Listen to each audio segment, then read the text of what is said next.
जय मसीह के दोस्तों, विश्राम का समय। उनकी पहली मिशनरी यात्रा के तुरंत बाद यीशु ने अपने शिष्यों से कहा कि आओ थोड़ा दूर आकर कुछ देर तक विश्राम करें। सुसमाचार के संदेश को सुनाने के बाद शिष्य अपने काम की सफलता के कारण खुशी से भरे हुए थे। जब उन्होंने हेरोदेस राजा के द्वारा यूहन्ना बपतिस्मा देने वाले के मारे जाने की सूचना मिली, यह बहुत कड़वाहट और निराशा भरा समय था। यीशु जानता था कि यूहन्ना को जेल में मरने के लिए छोड़ देने से उसने चेलों के विश्वास का ठेस पहुंची थी। बड़ी दया एवं कोमलता से उसने उनके दुख से भरे और आंसुओं से भीगे चेहरों को देखा। उसकी आंखों और आवाज़ में आंसू थे जब उसने उनसे कहा, तुम आप लग किसी जंगली स्थान में आकर थोड़ा विश्राम करो।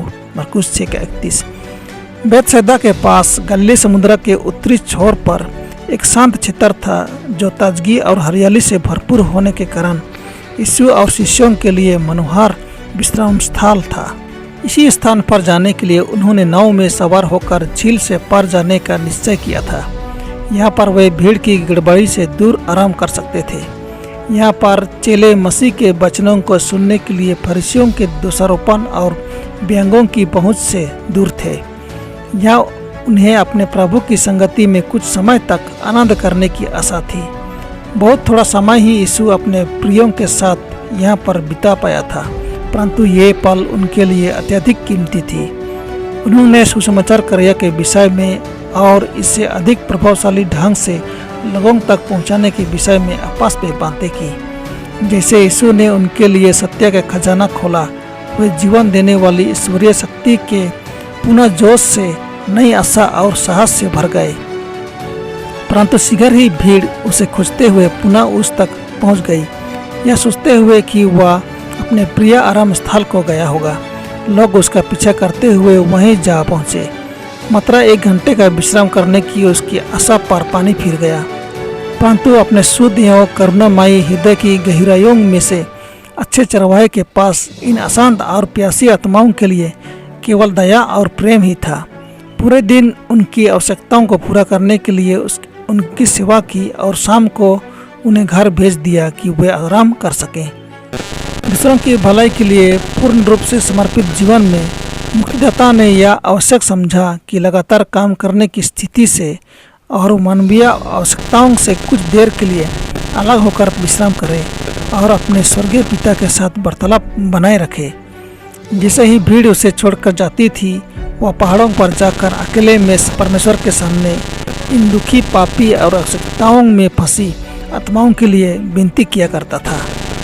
जब यीशु ने अपने शिष्यों से कहा कि फसल तो भरपूरी से है, परंतु मजदूर बहुत कम है, उसने लगातार काम करने के लिए जोर नहीं डाला, परंतु उनको यह आज्ञा दी, इसलिए खेत के स्वामी से विनती करो कि वह अपने खेत काटने के मजदूर भेज दे।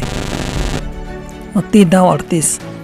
परिश्रम से थके हुए कार्यकर्ताओं से वह आज भी, जैसा उसने अपने पहले शिष्यों से कहा था, दया भरी यह शब्द कहता है, तुम आप किसी एकांत स्थान में चलकर थोड़ा विश्राम करो। वे सब जो परमेश्वर के साथ प्रशिक्षण प्राप्त कर रहे हैं, उन्हें एकांत में अपने हृदयों के साथ, प्रकृति के साथ और अपने परमेश्वर के साथ वार्तालाप करने के लिए समय निकालने की आवश्यकता है। उनमें एक ऐसा जीवन दिखाई देगा जो संसार के रीति रिवाजों और व्यवहारों के अनुरूप नहीं होगा। इसलिए उन्हें व्यक्तिगत अनुभव के द्वारा परमेश्वर की इच्छा का ज्ञान हासिल करने के लिए प्रयास करने की आवश्यकता है। हम में से प्रत्येक को हमारे दिलों में परमेश्वर की वाणी व्यक्तिगत रूप से सुनने की जरूरत है। जब प्रत्येक दूसरी आवाज़ के लिए हमारे कान बंद हो जाते हैं और पूर्ण शांति में हम उसकी बाट जोहते हैं, हमारी आत्मा में व्याप्त शांति परमेश्वर की आवाज़ को और अधिक स्पष्ट रूप से सुनने में सहायक होती है। वह हमसे कहता है, चुप हो जाओ और जान लो कि मैं ही परमेश्वर हूँ। भजन संहिता 41:10। यह उन सब के लिए जो परमेश्वर का कार्य करते हैं एक प्रभावशाली तैयारी है। इस बेचैन भीड़ के बीच और जीवन की तनाव भरी गतिविधियों के मध्य प्रत्येक व्यक्ति जो अपने आप को फिर से तरोताजा करता है, वह प्रकाश और शांति के वातावरण से घिरा होगा। वह शारीरिक और मानसिक दानों की शक्तियों का एक नया उपहार प्राप्त करेगा। उसका जीवन सुगंध बिखरेगा और ऐसी ईश्वरीय शक्ति को प्रकट करेगा जो लोगों के दिलों तक पहुंचेगी। प्रभु आपको आशीष दे।